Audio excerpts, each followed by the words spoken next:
Quelque chose d'inhabituel s'est produit le long des lignes de front près de Chassif Yar, et il ne s'agissait ni d'une frappe soudaine, ni d'une avance spectaculaire. C'était quelque chose de bien plus discret, mais aussi bien plus révélateur. Une unité russe s'est fissurée de l'intérieur. Les ordres ont été remis en question. La discipline a cédé. Et en quelques instants, la chaîne de commandement s'est entièrement effondrée. Ce qui s'est produit ensuite a provoqué des ondes de choc bien au-delà de cette seule position. Selon les renseignements militaires ukrainiens, un peloton russe a refusé d'exécuter des ordres visant à avancer contre des positions ukrainiennes fortifiées sans soutien blindé ou d'artillerie suffisant. L'engagement qui leur était imposé n'offrait aucun avantage tactique clair et ne prévoyait aucune possibilité réaliste de repli. Face à cette réalité, les soldats ont hésité. La réaction de leur commandant n'a pas été la négociation ni la réévaluation, mais la menace. Lorsque ces menaces se sont intensifiées, l'unité a atteint son point de rupture. Au lieu d'avancer, les soldats se sont retournés contre leur propre hiérarchie. La confrontation s'est conclue par la mort de leur commandant de peloton. Peu après, l'unité s'est désengagée des combats et a franchi la ligne contestée pour se rendre collectivement aux forces ukrainiennes. Il ne s'agissait pas d'un acte isolé de panique, c'était un symptôme. Les informations entourant l'incident ne proviennent pas des troupes ukrainiennes en première ligne, mais des soldats qui se sont rendus eux-mêmes. En vertu du droit militaire russe, retourner vers leur propre ligne aurait signifié la détention ou l'emprisonnement. Des unités de police militaire étaient déjà à leur recherche dans la zone. La reddition est devenue la seule option restante. Les lieux précis et les identités ont été volontairement tenus confidentiels.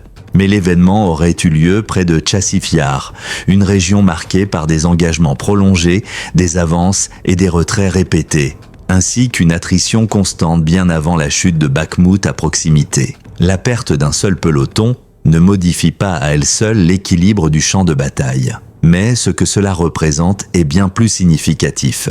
Cet incident met en lumière un problème plus profond au sein de la structure des forces russes, une armée soumise à une pression croissante qui peine à maintenir le moral, la cohésion et la crédibilité opérationnelle. Depuis des années, les analystes suivent cette érosion. Pénurie de personnel, remplacements insuffisamment formés, équipements détruits plus rapidement qu'ils ne peuvent être remplacés. Pertes qui s'accumulent mois après mois. Ce qui était autrefois masqué par l'élan initial devient désormais de plus en plus visible. Au début de l'invasion, la Russie alignait environ 900 000 militaires actifs, dont seule une fraction était déployée contre l'Ukraine. Des renforts ont suivi lorsque les premières avances ont ralenti. Mais 3 ans plus tard, si les effectifs globaux semblent plus élevés sur le papier, leur composition a profondément changé. L'expérience a cédé la place à l'urgence, la préparation à la précipitation. Les estimations occidentales et ukrainiennes concernant les pertes russes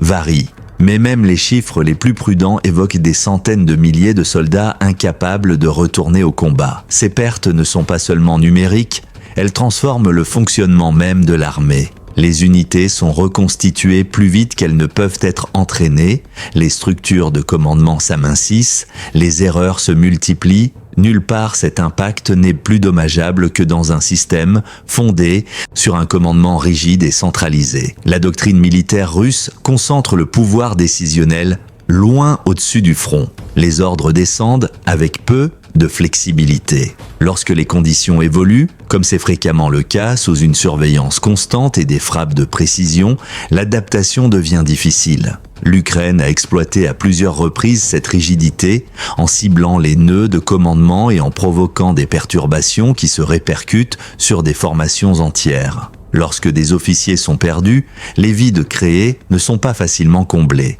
La confusion s'installe, la coordination se détériore, les engagements se désagrègent. L'utilisation intensive de drones par l'Ukraine a accentué cette pression. Grâce à des capacités de renseignement en temps réel et à des réactions rapides, le moindre mouvement russe peut déclencher des frappes qui freinent des avances ou forcent des retraits. Dans cette environnement et mettre des ordres inflexibles devient de plus en plus risqué. Parallèlement, la Russie a été contrainte de répondre à ces pénuries de personnel par des moyens non conventionnels. Les efforts de recrutement se sont étendus aux régions les plus pauvres et aux communautés marginalisées. Des combattants étrangers ont été intégrés pour compenser les effectifs. Si cela permet de maintenir le rythme opérationnel sur le papier, cela crée de nouveaux problèmes sur le terrain. Barrières linguistiques, formations incompatibles, coordination fragmentée. Des rapports issus du champ de bataille montrent des unités peinant à communiquer lors des engagements. Ordre mal compris, délais manqués. Dans certains cas, des incidents de tirs fratricides se sont produits par confusion plutôt que par intention. Ce ne sont pas les signes d'une force qui gagne en cohérence. Sur le plan économique également, la pression s'intensifie. Les dépenses de défense absorbent désormais une part massive des ressources de l'État. Les incitations financières pour les recrues ont fortement augmenté. Dans le même temps, les sanctions et les restrictions commerciales ont réduit les revenus qui finançaient autrefois la durabilité à long terme. Cela crée un cycle de plus en plus difficile à briser. Davantage de pertes exigent davantage de dépenses. Davantage de dépenses accentue la pression économique. Et l'ensemble repose sur un système qui évite de mobiliser pleinement ces régions les plus productives sur le plan économique. Le résultat est une armée qui supporte le poids d'une guerre que la population dans son ensemble ne ressent que de manière indirecte. L'incident près de Tchassivyar illustre les conséquences de ce déséquilibre. Lorsque les soldats se sentent interchangeables, lorsque les ordres semblent déconnectés de la réalité et lorsque le repli paraît impossible, la discipline peut se briser. Cela ne signifie pas qu'un effondrement est imminent, mais cela indique que des fissures de tension se forment et qu'elles deviennent de plus en plus difficiles à dissimuler. À mesure que les engagements se poursuivent et que les pertes s'accumulent, ces situations pourraient devenir plus fréquentes. Chacune d'elles entraîne des conséquences non seulement pour la ligne de front, mais aussi pour la crédibilité même du commandement. Et c'est précisément pour cela que cette histoire compte, car le prochain incident pourrait ne pas rester isolé, et la prochaine décision prise sous pression pourrait transformer bien plus qu'une seule position. Ce qui rend ce moment particulièrement significatif, c'est qu'il s'inscrit dans une tendance plus large observée à travers plusieurs dimensions du conflit. La pression militaire n'agit jamais seule. Elle interagit avec la logistique, le moral, la crédibilité du leadership et les calculs personnels de chaque soldat. Lorsque ces éléments se déséquilibrent, même des forces bien équipées peuvent commencer à vaciller. De tels incidents sont rarement spontanés. Ils résultent d'une accumulation de tensions sur la durée. Chaque avance avortée, chaque ordre ambigu, chaque sentiment d'abandon accroît la pression sur des unités déjà à bout. Les analystes soulignent de plus en plus que la guerre moderne récompense l'adaptabilité et la confiance au sein des structures de commandement. Lorsque ces qualités s'érodent, les fractures apparaissent non seulement sur les cartes, mais aussi dans les rangs eux-mêmes. Comprendre ces dynamiques est essentiel, car elles façonnent la manière dont les futurs engagements se dérouleront et la rapidité avec laquelle les situations sur le terrain peuvent évoluer. À ce stade du conflit, ce type d'événement prend une dimension particulière.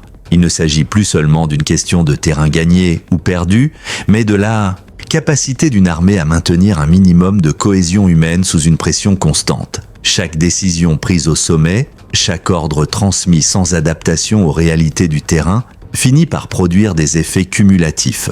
Les soldats évaluent leurs chances de survie, la crédibilité de leurs supérieurs et la valeur réelle de l'objectif qui leur est assigné.